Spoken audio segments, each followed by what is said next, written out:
Estamos en el capítulo 15 de la epístola a los romanos. La semana pasada vimos el capítulo 14, que hablaba de la caridad con los débiles. Lo leímos completo, dijimos que era tema para un retiro. En el capítulo 15, dice así San Pablo, en la carta a los romanos, versículo 1. Nosotros los fuertes debemos sobrellevar las flaquezas de los débiles y no buscar nuestro propio agrado. Que cada uno de nosotros trate de agradar a su prójimo para el bien, buscando su edificación. Pues tampoco Cristo buscó su propio agrado, antes bien, como dice la Escritura, los ultrajes de los que te ultrajaron cayeron sobre mí. En efecto, todo cuanto fue escrito en el pasado se escribió para enseñanza nuestra, para que con la paciencia y el consuelo que dan las Escrituras mantengamos la esperanza. Y el Dios de la paciencia y del consuelo les conceda tener los unos para con los otros los mismos sentimientos, siguiendo a Cristo Jesús, para que unánimes a una voz glorifiquen a Dios y Padre de nuestro Señor Jesucristo. Como ven, dice la... ¿Alguien puede bajar un poco? Es que eso está demasiado alto. Tiene como una bulla, si lo pueden bajar un poco. Yo creo que ahora se oye mejor, ¿no? Porque ahorita tenía como sí, como algo que... Vemos cómo San Pablo en la carta a los romanos va describiendo la vida de la fe, desde el principio, desde la antigua ley, pasando, después que nos habla de la ineficacia de la ley, nos habla del antiguo pueblo, cómo el antiguo pueblo pues se desenfocó y en vez de enfocarse en Dios, se enfocó en la ley, que era solamente el vehículo. Vimos cómo nos habla cómo Cristo vino y realizó la redención, cómo Cristo realizó la propiciación, cómo Cristo puso en orden lo que estaba en desorden. Después nos habló de cómo nosotros esa redención nos la apropiamos por las aguas del bautismo.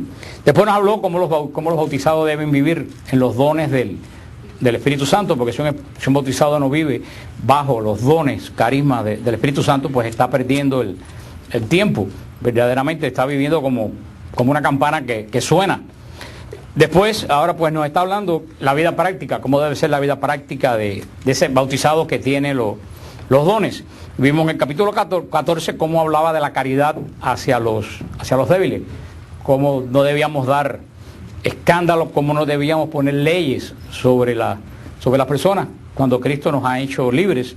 Y en este capítulo 15 sigue San Pablo, y es muy interesante cómo comienza el capítulo 15. Nosotros los fuertes debemos sobrellevar las flaquezas de los débiles y no buscar nuestro propio agrado. Eso es súper importante. Y San Pablo se cataloga como fuerte, pero ¿fuerte en qué?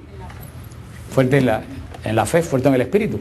Porque fíjate que San Pablo va a decir algo muy interesante en una de las epístolas. Va a decir: el que se cree que está fuerte, cuidado no se caiga. O sea, en las cosas de la fe, esta fortaleza, tenemos que estar seguros que esa fortaleza no es de nosotros. Esa fortaleza nos la da el Espíritu Santo, que está seguro de su propia fortaleza.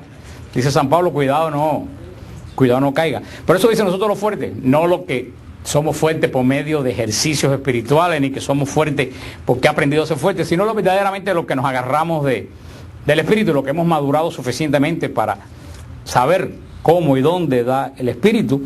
Dice que tenemos que sobrellevar la flaqueza de los débiles. Flaqueza, en este lenguaje tú sabes, quiere decir defectos, debilidades. Y verdaderamente, hermano, esto es muy difícil de poner en práctica. Tengo que decir: Señor, revísteme de lo alto para no coger y tirarse la Biblia por la cabeza a alguien. Yo soy, si algo tengo yo, que soy sincero. Si no fuera por eso, hermano, yo hace tiempo que hubiera terminado los retiros en el monasterio. Se lo digo con honestidad. Yo considero muchas veces, y se lo digo con toda honestidad, que los retiros que hacemos en los monasterios es una falta de respeto hacia mí, como persona. Lo considero totalmente.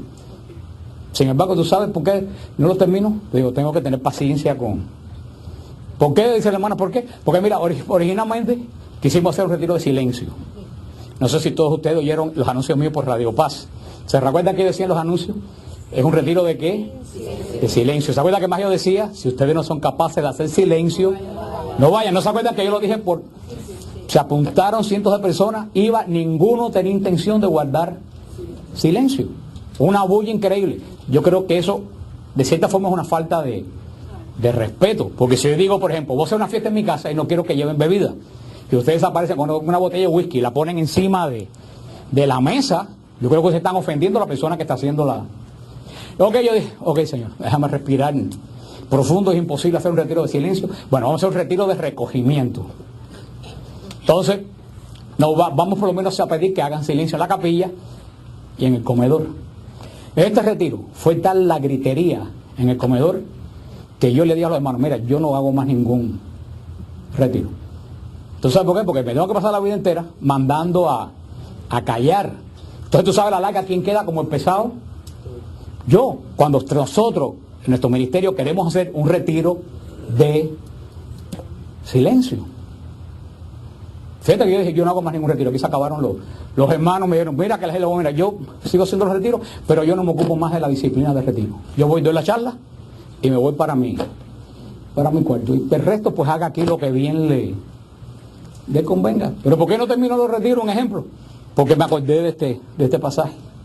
Bueno, que yo le voy a hacer.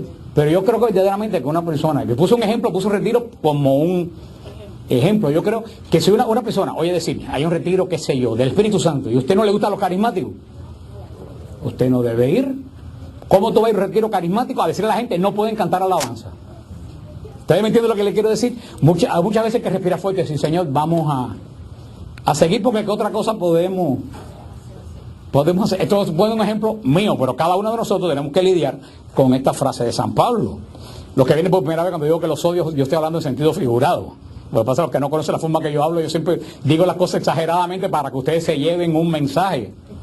Porque si se lo digo normal, no captan la idea. Te aseguro después que digan que yo los odio a todos, no se les olvida lo que estoy diciendo. Se lo puedo asegurar. Pero es lo que dice una persona que está agarrada del Espíritu Santo, tiene que tratar de sobrellevar la flaqueza de los que no. Y eso, hermano, no es fácil. Se lo digo que no es fácil. Las madres y los padres con los hijos, o los hijos con los papás y las mamás que son muy mayores, que a veces que uno dice, ay Dios mío, todos los días me dice lo mismo, pero uno tiene que acordarse de esto. Los hermanos que no han crecido en la fe vienen todos los días con el mismísimo problema, y tú les hablas y tú oras, ya no te queda oración en todo el calendario que hacer, y siguen con la misma. No hay que decir, Señor, bueno, tenemos que acordarnos lo que dice San Pablo. No puedes buscar tu propio agrado. Si fuera por mí, no había más retiro. Créanme, porque tú sabes, el único que se desespera en todos los retiros, pierde la paz, pierde el deseo de estar en ese lugar. ¿Tú sabes quién es? Yo. Créanme, cada retiro, y Sonia que está diciendo que sí, que va en el carro conmigo, y Mildred que van conmigo en el carro, lo saben. Porque nosotros nos vamos el día antes para poder arreglar todo lo que ustedes ven ya arreglado cuando ustedes llegan. Ellos saben que cada retiro para mí es una pesadilla. Cuando estoy hablando en serio, que me deja mal por meses. Sin embargo, yo no puedo buscar mi propio agrado. Tengo que seguir haciendo lo que el Señor pues quiera. Y yo creo que cada uno de nosotros tenemos, si todo el mundo pensara eso, no buscar, yo nada más que hago lo que a mí me agrada. No, a eso no nos llamó el Señor. Eso nos llamó a construir su reino. Cada cual en el nivel que el Señor lo ha llamado, porque a todo el mundo no lo ha llamado a predicar, a todo el mundo no lo ha llamado a orar, a todo el mundo no lo ha llamado a tocar guitarra. El Señor cada uno lo llama. Ahora créeme, hermano, al nivel que el Señor te llama, tú tienes que aplicar esto. No puedes buscar tu propio agrado. Porque si tú buscas tu propio agrado, te pasa como los judíos con la ley. Te desenfoca. Entonces mides las cosas por quién? Por ti mismo. Entonces tú no puedes medir las cosas por ti mismo. Tú tienes que medir las cosas por lo que Dios te está pidiendo, para lo que Dios te está llamando. Porque hoy en día, hermano, es facilísimo que te desenfoque. Y yo quiero decirle algo, yo estaba pensando hoy, a lo mejor parece una locura, pero de esta forma todo el mundo piensa que estoy loco, así que me da igual que piense que estoy más loco todavía. Decía, así como hay alerta del tiempo, ustedes han visto que ponen ese anuncio que dice, viene entornado. Alguien espiritual debe dar alerta cuando el otro anda loco. Alguien con discernimiento tiene que haber, porque yo quiero decirle, del lunes para acá, el enemigo de Dios anda desatado. No anda suelto, Sonia, se volvió loco. Hace 2 días, yo no sé quién hace 2 días aquí que no ha tenido problemas, que levante la mano, quien hace 2 días no ha tenido problemas. ¿Tú no has tenido problemas en los últimos 2 días, Carlos? Si usted no ha tenido, te voy a dar con el micrófono. Hermano, hace 2 días que el otro anda loco, atacando a todo el mundo a ver a quién puede tumbar. Yo decía, alguien debe estar diciendo de pasar un email, de eso que mandan, alerta, que el otro anda hoy enloquecido. Yo se lo digo, pero eso tiene que ser una persona que tenga discernimiento espiritual, no cualquier loco que anda por... Yo le digo una cosa a ustedes, si quieren seguir mi consejo, todos estos días por la mañana empiecen haciendo la oración de la sangre de Cristo. Se lo digo en serio, el otro hace 2 o 3 días que no sé por qué, no sé si será que le queda poco tiempo, pero lo hace como 3 días que el otro está totalmente más desquiciado de lo que nunca en mi vida lo he. Está como esa gente que lo van a agarrar y empieza a tumbar palo para todo lado.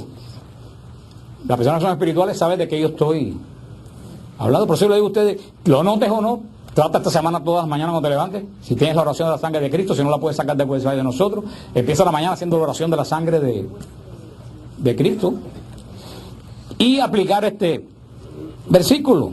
Dice que cada uno de nosotros trate de agradar a su prójimo para el bien.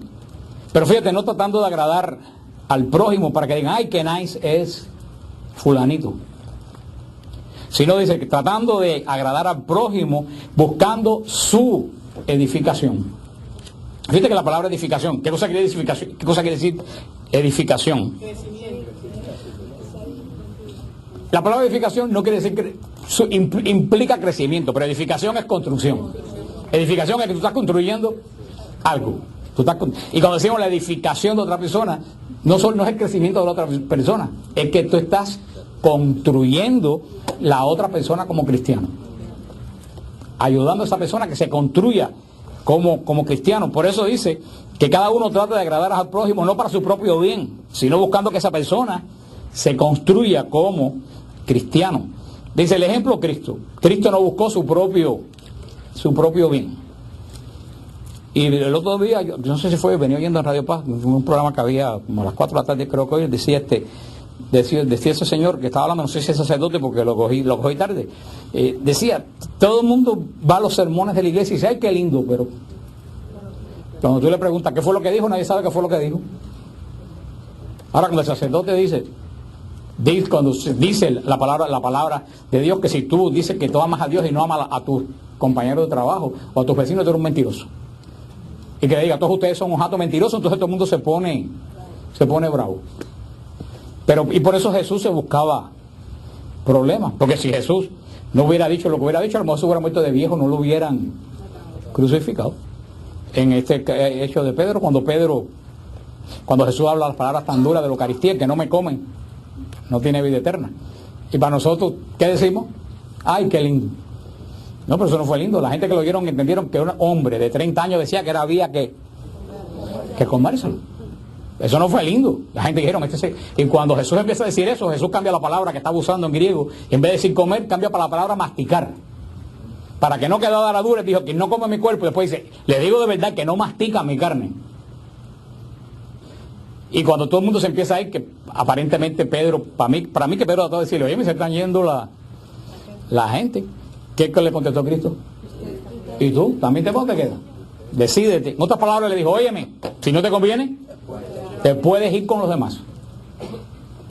Porque Pedro, que había encontrado en Jesús la respuesta que buscaba, lo pensó y dijo, ¿dónde yo voy a encontrar lo que este hombre me ha... Hombre estoy diciendo porque él lo veía en ese momento como un hombre. Hay que buscar la edificación del prójimo. Igual que Cristo no buscó su propio agrado. Dice San Pablo en el versículo 4, que todo cuanto fue escrito en el pasado se escribió para enseñanza nuestra, para que con la paciencia y consuelo que dan las Escrituras mantengamos la esperanza. Acuérdense como uno de los primeros capítulos de la Carta de los Romanos que hablamos, la esperanza. Esperar contra toda esperanza. Eso es mantener la esperanza. Y dice San Pablo, ¿qué es lo que mantiene la esperanza? La Escritura. Definitivamente la Escritura mantiene la La esperanza, los profetas, el profeta Isaías, el profeta Jeremías, los salmos. Los salmos mantienen la esperanza. Hay muchos libros escritos de los salmos, inclusive hay libros que te dicen un salmo para cada día. Los salmos son libros que mantienen y los profetas mantienen muchísimo la esperanza. Dice San Pablo, nos da el consejo, ir a la Escritura, porque dice que todo lo que se escribió en el pasado se escribió para enseñanza nuestra. Dice, y el Dios de la paciencia y del consuelo les conceda tener los unos para con los otros los mismos sentimientos de Cristo Jesús. Es muy interesante lo que dice San Pablo. Dios es Dios de dos cosas, de paciencia y de consuelo. Dios tiene infinita paciencia. ¿Por qué ustedes creen que Dios tiene paciencia? Porque es Padre, porque nos ama. Y porque es un misterio que la mitad de la gente no entiende. Y porque es amor. Y porque no vive en el tiempo. Uno pierde la paciencia cuando uno dice, se me está acabando el tiempo para hacer tal cosa. Dios no vive en el tiempo. Como no vive en el tiempo, Él tiene todo el tiempo para ser paciente. Dios es paciente. Nosotros lo que tenemos, el problema de nosotros es cuando nosotros no adaptamos mi tiempo al tiempo de Dios. Ahí es donde está la sabiduría. La sabiduría es adaptar mi tiempo al tiempo de Dios. Nosotros queremos vivir el tiempo de nosotros. Por eso andamos siempre corriendo sin llegar a ningún lado. Sin embargo, Dios no tiene tiempo. Entonces la sabiduría, ¿cómo se hace? Yo no tengo la menor idea. Me imagino que con la oración. Pero yo creo que llegar a la sabiduría es saber adaptar mi tiempo. A ver si me entienden lo que digo. Es adaptar mi tiempo al no tiempo de Dios. ¿Es difícil? Por supuesto, es imposible. Pero si no lo trata, el único perjudicador es tú. Es decir, yo tengo este plan, pero Dios tiene otro plan que yo no sé. ¿Qué es lo que tú tienes que tener en abundancia para esperar el plan de Dios? Paciencia. Y Santa Teresa, que es la madre de la paciencia, que dijo, la paciencia todo lo alcanza. Ay, hermano, pero qué difícil es tener paciencia. ¿Y qué cosa es la paciencia? Esperar con paz. No esperar. La paciencia es esperar con paz. Porque hay un refrán por ahí que no está en la Biblia, que hay veces que en el mundo se aplica, que dicen que espera, desespera. Yo digo, bueno, eso es que no espera en Dios. El que espera en Cristo sabe guardar su paz. Ahora el problema es que en medio de las tribulaciones uno tiene que aprender a guardar la paz. Es decir, yo ando a mi tiempo, pero yo tengo que esperar el tiempo de Dios. Porque Dios es Dios de la paciencia y del consuelo. Dice San Pablo, ¿y para qué hay que hacer todo eso? Para que una voz todos glorifiquen a Dios, Padre de nuestro Señor Jesucristo. Ese es el sentido de la creación, el sentido de la vida del cristiano. El sentido de la vida del cristiano es buscar la glorificación de Dios, nuestro Padre, que es el Padre también de Jesucristo. Por eso es que con tus obras tú puedes darle gloria a Dios, o con tus obras tú puedes quitarle gloria a Dios. Ese es el misterio de Dios, como dice el Padre nuestro. Padre nuestro que estás, ¿cómo sigue?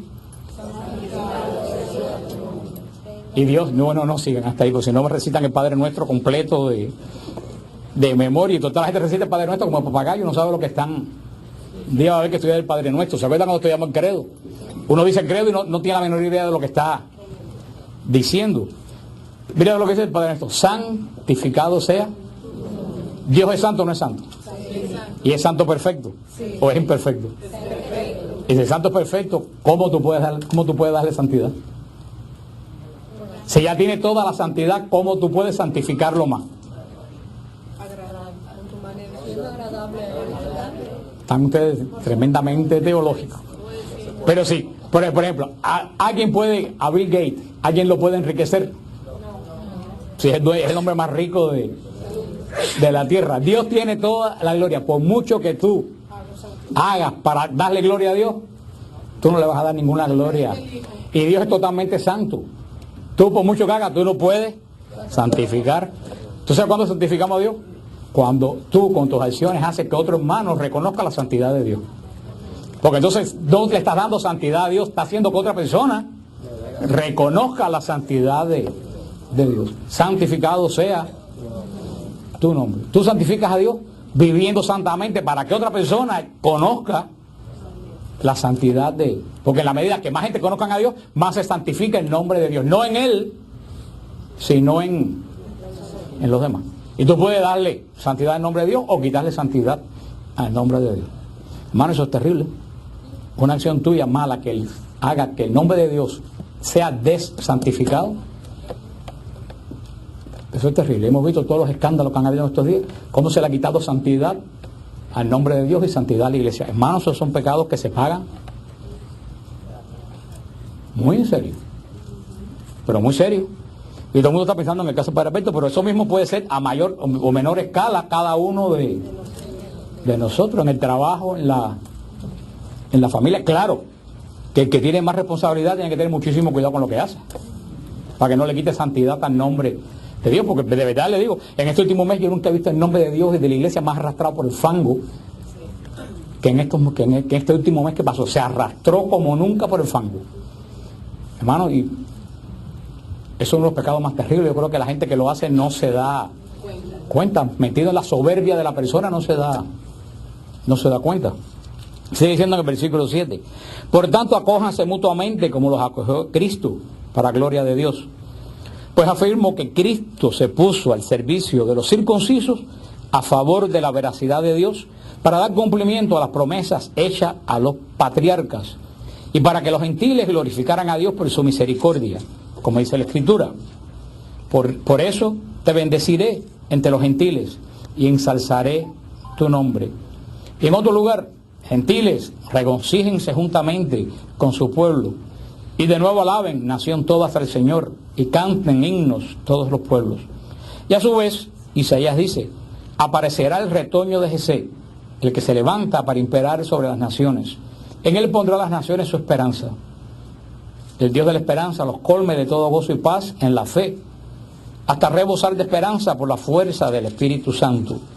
San Pablo en esta carta, ya camino al final de la carta a los romanos, pues nos pone lo que ha sido el camino de toda la carta a los romanos, diciendo, el cristiano debe ajustar su vida a Cristo.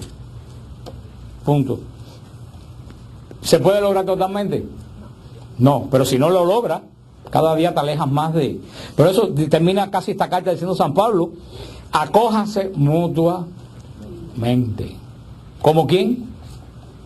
Como Cristo los acoge a ustedes. Entonces imagínate, llega a la confesión contrito y Cristo diga, no tengo nada que ver contigo, me tienes, como dicen en Santo Domingo, me tienes harto ya.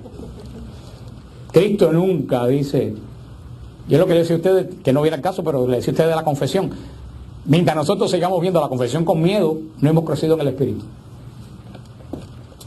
El día que tú vayas a la confesión con alivio, decir, Dios mío, necesito confesarme porque necesito salir de... Entonces ya tú estás creciendo en el... Ahora cuando tú digas, ay, confesarme, y ahora todavía tú no has crecido, no conoces, porque Dios, cada vez que tú te confiesas, hay fiesta en el cielo.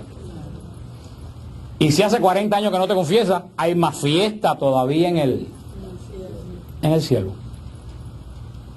El otro día también lo decía un sacerdote que estaba dando un testimonio, que decía que él daba una, no sé si era retiro, qué sé yo, y decía, en este retiro perdí el tiempo. Dice que vino un señor con pocas caras de amigo a confesarse, y él dijo, este viejo debe venir con el pecado que le dijo una mala palabra a la nuera, qué sé yo, y le dijo, padre, ¿cuánto tiempo hace que no te confiesas? Y el señor le dijo, hace 71 años que no me confieso. Dice el padre, para mí fue una alegría inmensa, al contrario, todo el mundo pensaría que el cura se puede poner bravo. Dice, para mí fue una alegría inmensa saber que yo con estas manos que ungieron una vez en óleo pude perdonar los pecados de 70 años. Cuando uno empieza a ver la confesión de esa forma, uno ve las cosas diferentes, porque Cristo siempre que te acoge, ¿sí? No solo es perdonar, porque tú puedes perdonar y no acoger. Tú puedes decir, sí, lo perdono, pero mientras más lejos se ponga, mejor. Y está bien, ya, si tú perdonas, aunque no quieras ver a la persona, ya es un paso. Pero ¿cuál es la perfección? Perdonar y acoger. Ahí sí tú triunfaste.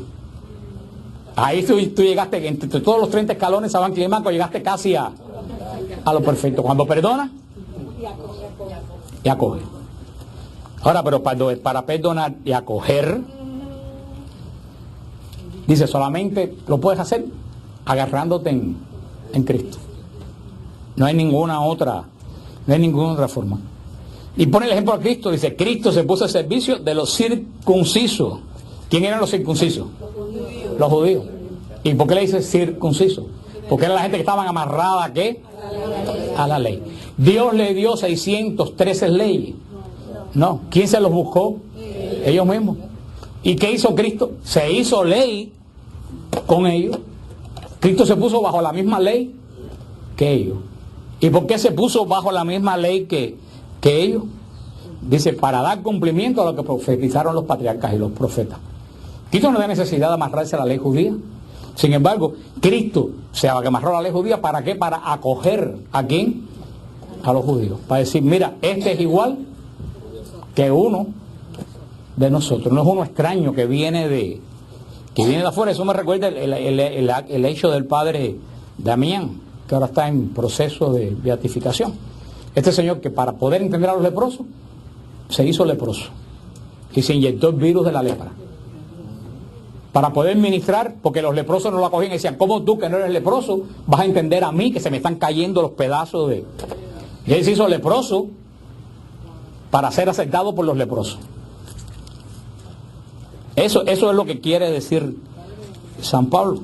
Tenemos que tener acogida para los demás, y muchas veces hay que hacer esfuerzo para acoger, no solo para perdonar, para acoger. Dice, por eso Cristo se puso al servicio. Cristo se puso al servicio de Israel sabiendo que Israel lo iba a crucificar. De eso no hay la menor duda.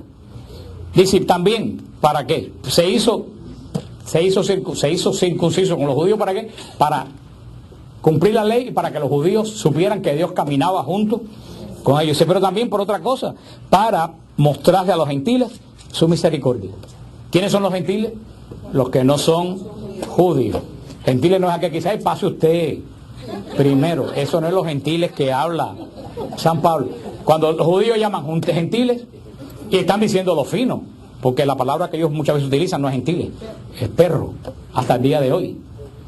Dejen que no se crean que son tan nice ni nada de eso como nos lo quieren poner. Ellos, los que no son, hasta el día de hoy le siguen diciendo perro a los que no son. Vaya, no estoy diciendo de todo el mundo, estoy diciendo de los que son. Ellos llaman gentiles a todos los que no tienen la gracia. Pero dice San Pablo, se hizo judío también para dar testimonio a quién, a nosotros los gentiles. Y dice, y mientras la escritura dice, por eso bendeciré tu nombre entre los gentiles. O sea, Jesús no solamente se hizo judío, sino también se amarró a la ley para mostrarnos a nosotros cómo también una persona puede, si dentro del orden de Dios, servir a Dios. Y por eso vemos la famosa parábola esa que mucha gente no entiende, cuando la señora que no es judía de Sidón le dice que sane a su hija. Jesús dijo, yo no vine para los perros, yo vine para la casa de Israel. Y que la señora dice, bueno, los perritos comen las migajas de... Y mucha gente dice, ¿cómo Cristo puede llamarle perra a una mujer? Eso es lo que mucha gente... Pero como siempre he dicho, tú no puedes leer el Evangelio en blanco y negro. Tú para el Evangelio tienes que ponerte en la situación donde se está realizando. Porque si tú no entiendes por qué Jesús dice perra a esta mujer, ¿cuál es el primer juicio tuyo? Yo siempre le digo a las personas, tú siempre tienes que partir, cuando tú lees el Evangelio, de que Dios jamás se equivoca. Entonces, si tú lees el Evangelio y tú crees que Dios está equivocado, puedes tener 110% de seguridad que el equivocado eres tú. Entonces tienes que buscar el verdadero, porque Dios no puede equivocarse. Dios no puede ser grosero. Entonces, si tú no entiendes el Evangelio, tú no puedes decir que grosero es Cristo, no tienes que decir, ¿cómo yo no entiendo? ¿Qué pasa aquí que yo entiendo? Y tienes que saber que eso lo acabo de decir, ¿cómo le decían los judíos a los no judíos? Perro. Por eso cuando viene esta mujer, que por su forma de vestir, por su forma de hablar, Jesús estaba en casa de unos fariseos comiendo, en un caso israelita, comiendo. Llega esta mujer extranjera y le pide un milagro. ¿Qué pensarían todos los judíos que estaban sentados con Jesús a la mesa? Esa es una Es una perra extranjera. Por eso Jesús le dice, yo no vine para los perros. Entonces, si ustedes se ponen en ese lugar, Jesús dice, yo no vine para los perros. ¿Cómo usted se imagina que harían todos los fariseos aquellos con sus cosas y su gorro? ¿Qué usted cree que harían esos fariseos? Habían dicho, este está hablando como es. Por eso cuando la mujer dice, los perritos comen, Jesús dice una palabra terrible, dice, en todo Israel no he encontrado una fe como esta mujer. ¿Tú sabes lo que hizo? Le dio a los... Porque todos los judíos dijeron, habló bien, y después le dijo, todos ustedes están equivocados, ninguno de ustedes tiene fe. La que tiene fe es esta mujer que no es israelita. Tienen que ver de esa forma. Es una tremenda enseñanza. Todos dijeron, claro que sí, que es una perra extranjera, esa mujer que... Y Jesús te viene diciendo que tiene más fe que todos los fariseos que estaban sentados en esa... ¿Y qué es lo que vence a los ojos de los hombres? ¿Qué es lo que vence esa resistencia? Porque no había resistencia, era una enseñanza. Pero ¿qué es lo que vence esa resistencia de Dios? La humildad. Lo único que derrota a Dios es la humildad. Ante la humildad, Dios queda vencido. ¿Por qué muchas oraciones no se dan? Porque no la pedimos con humildad, pedimos con arrogancia. Lo dijo Sor María de Jesús, lo dijo Sor María de Jesús crucificado. Dice, en el cielo hay toda clase de pecado, menos soberbia.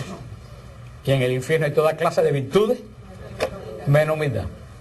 Una persona que es humilde, derrota, en el buen sentido, derrota. Dios se queda desarmado cuando tú eres humilde. ¿Y qué es lo que va a decir entre comillas que desarmó a Cristo? ¿Qué es lo que desarmó a Cristo? La humildad de esa. ¿Qué hubiera dicho otra? ¿Qué hubiera dicho cualquiera de nosotros? Si nos dicen perro delante de todo el mundo. ¿Qué se ha creído ese sinvergüenza? Se cree, mire, dicen que es profeta. Eso no es profeta ni es nada. Cualquier pagano de mi tierra me trata mejor que... ¿Y qué pasa? ¿Se hubiera quedado? Sin milagro. Cuando la mujer dice, pero hasta los perros comen. ¿Qué puede decir? No solo el corazón de Dios, el corazón de cualquier persona. Tiene que hacer lo que están pidiendo. Por eso dice que se ha mostrado la gloria de Dios a los gentiles. Y dice, en otro lugar, gentiles, regocíjense juntamente con su pueblo.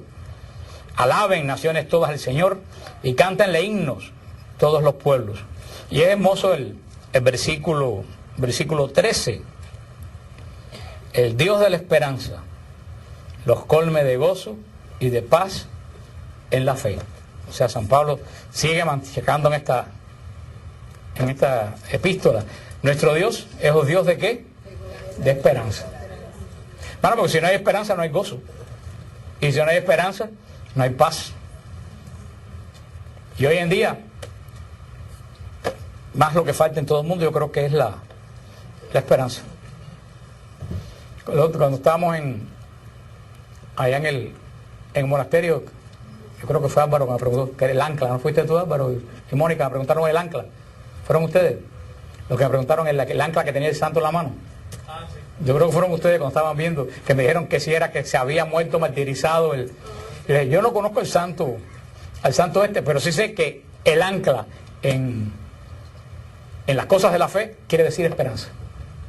Esperanza al mismo tiempo fe también, pero sobre todo esperanza, porque la esperanza es lo que te ancla en la fe. Si tú no tienes esperanza, ni siquiera tú puedes tener fe. Por eso siempre ustedes ven algún signo en la iglesia que es un ancla, quiere decir la esperanza, es el signo de la... Porque la esperanza es como un ancla, te mantiene, que un ancla mantiene un barco en el mismo lugar, no está a la deriva. La esperanza es lo que te mantiene unido a la fe para no andar en la deriva. Por eso el demonio es sabio, lo primero que hace el demonio cuando te va a atacar es atacarte en la esperanza. Esto no lo arregla ni el médico chino. La enfermedad que tú tienes, nadie te ha podido curar hasta el día de hoy. ¿Quién más te va a curar? Eso es lo primero que hace el demonio, trabajar en quitarte la... ¿Tú sabes por qué? Porque el demonio no tiene esperanza. Y Santa Teresa decía que eso es lo más terrible del infierno. Santa Teresa decía que lo más terrible del infierno es que no hay esperanza. Y Santa Teresa decía una frase, para siempre, siempre. Hoy tú puedes decir, bueno, no tengo donde caerme muerto hoy, pero a lo mejor va mañana, me saco aunque parezca remoto, eso es una esperanza. Aunque parezca tonta, esa es una. En el infierno no hay ni siquiera eso. En el infierno, aunque pasen millones de siglos, nada va a cambiar. Y nosotros no podemos entender eso porque nosotros no vivimos fuera del tiempo. Pero el demonio no tiene esperanza. Al no tener esperanza él, y él sabía lo que es la esperanza, por eso que la perdió. Por eso lo primero que hace es que uno pierda la esperanza. Y por eso muchas veces nosotros, en vez de anclarnos en el presente, nos anclamos en el pasado. Tenemos el ancla metida por allá hace 30 o 40 años. Y de ahí nadie nos... Aunque estaba leyendo una cosa el otro día muy interesante. Todo el mundo siempre, en todos los países piensa, y todos nosotros pensamos que siempre lo de antes fue mejor. Todo el mundo piensa, hace 10 años, la cosa... Pero lo triste del caso que hace 20 años la gente pensaba que hacía 40 años, y tú sabes que en el 2020 la gente va a decir, la verdad que en el 2000 la cosa era muchísimo mejores. Y yo leí en un libro que eso que tenemos todo el mundo adentro, ¿sabe lo que es? Que nosotros fuimos desterrados del Edén. Y como nos botaron del paraíso, perdimos la gracia, siempre tenemos la añoranza de que lo de atrás fue mejor. Dice que nuestro espíritu, aunque parezca que no, siente que en un tiempo atrás todo fue mejor. Y esa añoranza espiritual te hace decir que lo de antes era lo mejor, pero es que tenemos la añoranza de que fuimos echados del paraíso por nuestra culpa. Pero fíjate que yo no conozco a una persona que nunca añore, que piense que las cosas de antes eran... Dice, eso es la añoranza que tenemos del paraíso que nosotros, que todos hemos... Dice, Dios de la esperanza los come de todo gozo y fe hasta rebosar de esperanza. Fíjate, no solo que nos come de esperanza, hasta rebosar de esperanza. ¿Cómo se puede rebosar de esperanza? Por la fuerza del Espíritu Santo. Ese es otro don del Espíritu Santo, y la esperanza, que no es uno de los 7 dones canónicos que reposaron sobre el Mesías, pero la esperanza también es un don. Yo creo que hay que pedir también hoy en día el don de la esperanza. Hay que pedir el don de la esperanza en un momento que todo el mundo tiene tanto desánimo y todo el mundo mira para adelante y dice, bueno, ¿qué es lo que hay adelante? Hay que pedir el don de la esperanza, definitivamente. Y ya nos queda ya 5 minutos para terminar, pero para que ustedes vean qué interesante. Y el Señor es testigo de que esto no está planificado. El año de San Pablo termina la semana que viene. Nosotros empezamos la carta a los romanos en la primera semana del año y la estamos terminando la semana que viene. Y yo ni lo he calculado. Fíjate que yo miré ahora porque yo ni me acordaba cuántos capítulos tenía la carta. Digo, wow, terminamos el capítulo que viene, terminamos la carta de San Pablo. Y duró lo mismo que duró el año de San Pablo sin planificación ninguna. Por eso en este capítulo ya 16, que es el epílogo de la carta a los romanos, dice San Pablo, por mi parte, estoy persuadido, hermanos míos, en lo que a ustedes toca, de que también ustedes están llenos de buenas disposiciones, repletos de todo conocimiento y capacitados también para amonestarse unos a otros. Acuérdense que San Pablo nunca había visitado la iglesia de Roma, no fue fundada por él. Dice San Pablo, sin embargo, yo estoy seguro, acuérdense que al principio dice, ustedes de la iglesia de Roma, que están a la cabeza de la caridad de toda la iglesia. Dice, San Pablo, yo estoy seguro que ustedes están capacitados ¿para qué? Para amonestarse unos a otros. Eso es saber si tú estás capacitado. Amonestarse no es regañar. Amonestarse es enseñar el camino a... Pero fíjate que dice, unos a otros. Dice, sin embargo, en algunos pasajes les he escrito con cierto atrevimiento como para reavivar sus recuerdos, en virtud de la gracia que me ha sido otorgada por Dios, de ser para los gentiles ministros de Cristo Jesús, ejerciendo el sagrado oficio del Evangelio de Dios, para que la ofrenda de los gentiles sea agradable, santificada por el Espíritu Santo. San Pablo lo que está diciendo es lo mismo que le dije a usted ahorita. Dice, yo sé que les habla, dice San Pablo a los romanos, yo sé que les he hablado muy fuerte muchas veces, pero lo estoy haciendo para llamarles la atención. Es lo que San Pablo está diciendo. Y San Pablo, aquí dejaban claro, el ministerio que el Señor le dio a Pablo es el ministerio de los gentiles.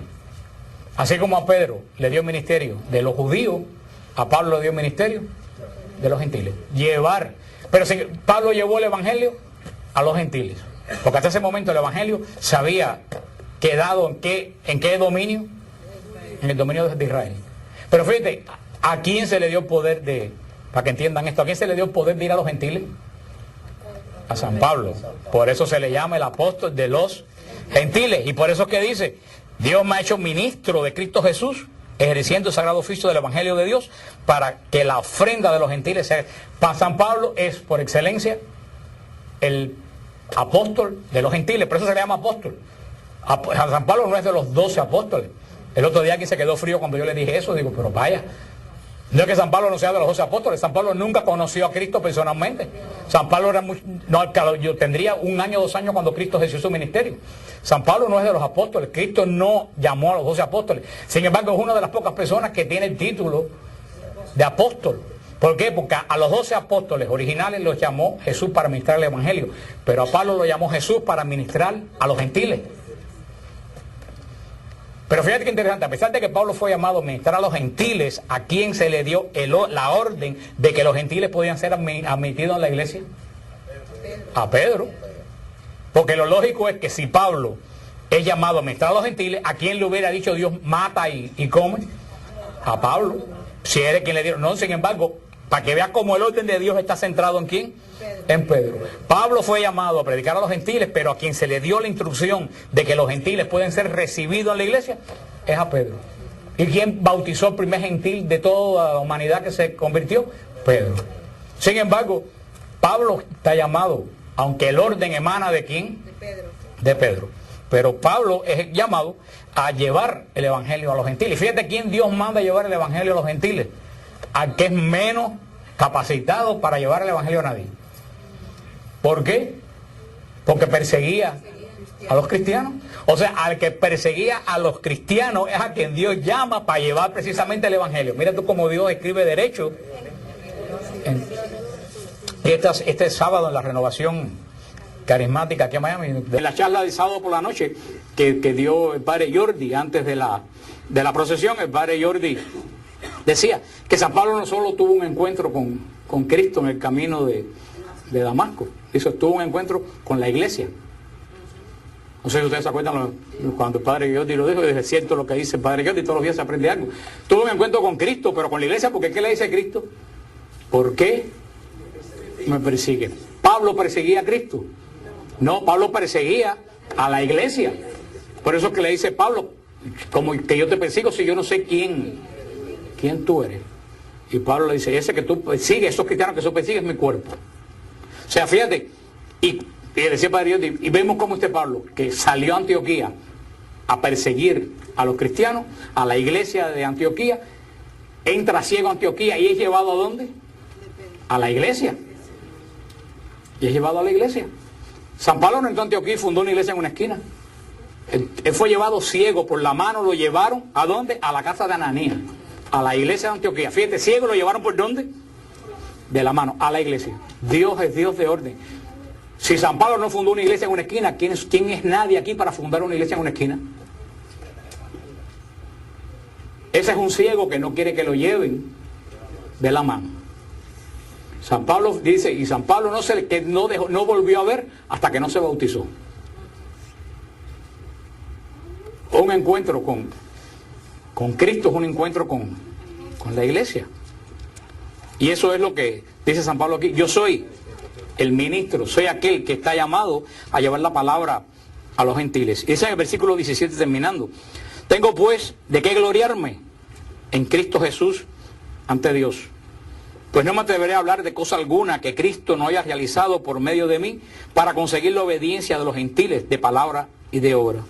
En virtud de signos y prodigios, en virtud del Espíritu Santo, tanto de Jerusalén y su comarca hasta Iliria, y dado cumplimiento del Evangelio de Cristo. Y aquí también en la charla de la conferencia del martes, Padre Jordi también nos recordaba algo muy interesante que dice San Pablo, aquí hablando y terminando el año de San Pablo, que coincide con esto, este gran hombre, el apóstol de los gentiles.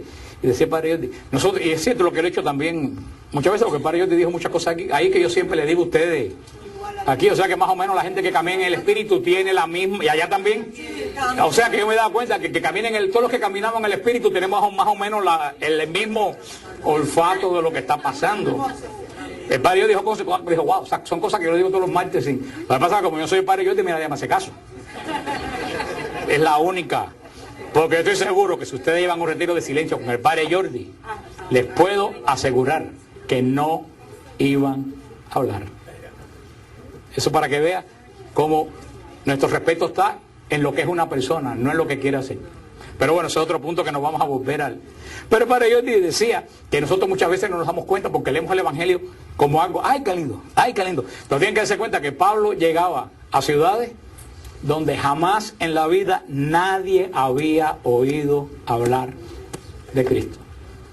Porque Pablo podía llegar, no sé, a una iglesia donde hubiera judíos ya, a una sinagoga, a hablar, y esos judíos sabían que el Mesías iba a venir, y San Pablo decía, ese Mesías, todos estos signos yo lo vi, se cumplieron, es decir, de los judíos ya tenían la base de decir, mira, verdad, pero Pablo llegaba a ciudades totalmente paganas, donde nunca habían oído hablar de nada de judaísmo, y cómo convertía a la gente.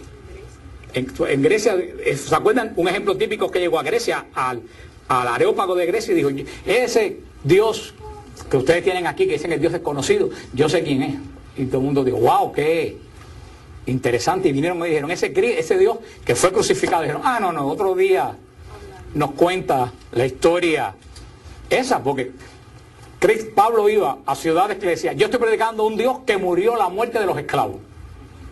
¿Cómo decir ahora? Yo estoy predicando a un Dios que se murió de sida.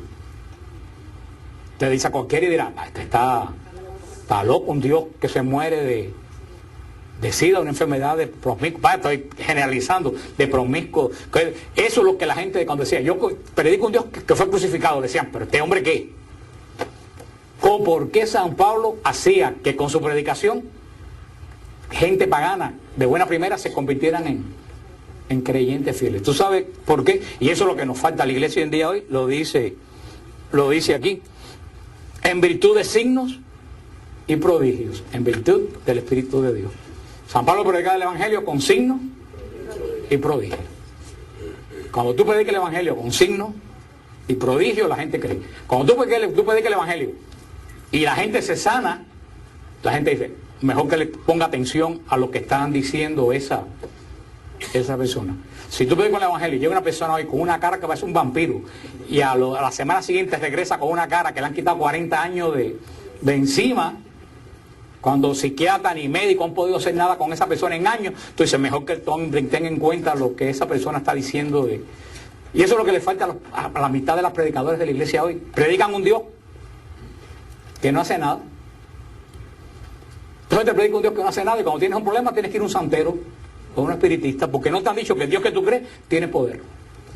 El Señor dio muy claro en su Evangelio, y lo vimos el día de la Ascensión hace 2 domingos, vayan por el mundo predicando el Evangelio. En mi nombre echarán demonios, sanarán enfermos. Esos signos que acompañan es lo que hace que la gente crea. Por eso que hoy en día la gente no cree, porque la iglesia predica. La mitad de los sermones de la misa son unos sermones que no tienen poder, son historias. Y fíjense que casi todos los sermones son en pasado. Cuando ustedes digan predicar en pasado, pónganse a leer la Biblia o piensen en algo piadoso. Te dicen, Jesucristo sanó. Jesucristo no sanó. Jesucristo sana. A mí que me importa que Jesucristo sanara si yo estoy enfermo con cáncer. Un ejemplo. ¿Tú sabes lo que me interesa a mí? Saber que Jesucristo sana. Eso es lo que le falta a la iglesia. Y es lo que me decía un hermano que me escribió otro día, decía, porque yo fui a un encuentro de los focolares, cogí focolares por decir cualquier, o de los Opus, qué sé yo, y era tan bonito porque todo era tan precioso. Y yo decía, ¿y te dijeron que ese Dios se mete en tu vida y tiene poder? No. Le digo, entonces a mí no me interesa eso. Hoy en día a la gente no le hace falta idea, le hace falta saber que Dios tiene poder. Eso es lo que le hace falta saber a la gente hoy. Y es lo que hoy en día la mitad de la iglesia tiene miedo a predicar. Tiene miedo a predicar que Dios tiene poder. Y una de las características que más de Dios a mí me importa es que Dios es providente. Si Dios no se mete en tu vida y te da, ¿para qué yo quiero a Dios? Entonces Dios se vuelve un concepto. Dios es grande. Sí, pero y cuando yo tengo un problema, ¿qué hago yo si ese Dios no viene en mi ayuda? Y yo creo que eso es lo que nos falta en la predicación en la iglesia hoy. Y por eso que Pablo convencía a la gente. Dice, en virtud de signos y prodigios. Porque cuando los signos y prodigios ocurren no es para el que lo está realizando, es para probar que el evangelio que estamos predicando tiene poder y es efectivo. Y por eso siempre se predica el evangelio, hay que orar por los enfermos, hay que orar por las personas que tienen necesidad. Porque si no terminamos predicando un evangelio intelectual. Y el evangelio no es intelectual, el evangelio es poder de Dios. Y la gente necesita hoy saber que Dios se mete en tu vida y la pone patas arriba. Es lo que necesita la gente. Porque tú sabes cuántos problemas hay que necesitan ser solucionados. Y cuánta gente carga problemas años y años y años y años. Porque nadie le ha dicho, Dios en quien tú crees te puede liberar de ese problema. Eso es lo que necesita la iglesia. Y por eso que yo digo, desde que yo encontré el movimiento carismático, yo dije, por ahí es donde a mí, yo siento que es lo que hoy en día el mundo necesita. Porque todo el mundo conoce a Dios. Y si todo se queda, ay, yo entro en la presencia de Dios y me quedo. Eso está muy bien. Pero eso pasó en el Monte Tabor. ¿Y qué dijo Jesús a Pedro cuando quisieron hacer 3 casitas y quedarse ahí? Para nada. Para Jerusalén. Uno sube aquí arriba, coge fuerza, pero no te quedes ahí, tú vuelves a dar la batalla. Y ese es el Dios que predicaba Pablo. Por eso es que Pablo es mandado a predicar, porque lo que vivió Pablo no fue nada fácil. Si ustedes cogen un mapa, si ustedes un día cogen la curiosidad, cogen un mapa y ponen todas las ciudades que Pablo caminó, van a ver que son miles de kilómetros a pie. No, a pie, miles. Y tú ves que Pablo iba para la Asia Menor y el Espíritu Santo le dice, tienes que virar. Y Pablo va a darse vuelta y virar a donde el Espíritu Santo naufragó una pila de veces, lo quisieron echar a los tiburones, le dieron una tunda de palo que lo dejaron por muerto, lo metieron. Pablo fue a Filipo. Mira que Pablo, si ustedes miren dónde está Filipo, Filipo está donde el diablo perdió el poncho. Está en el fin del mundo, está Filipo.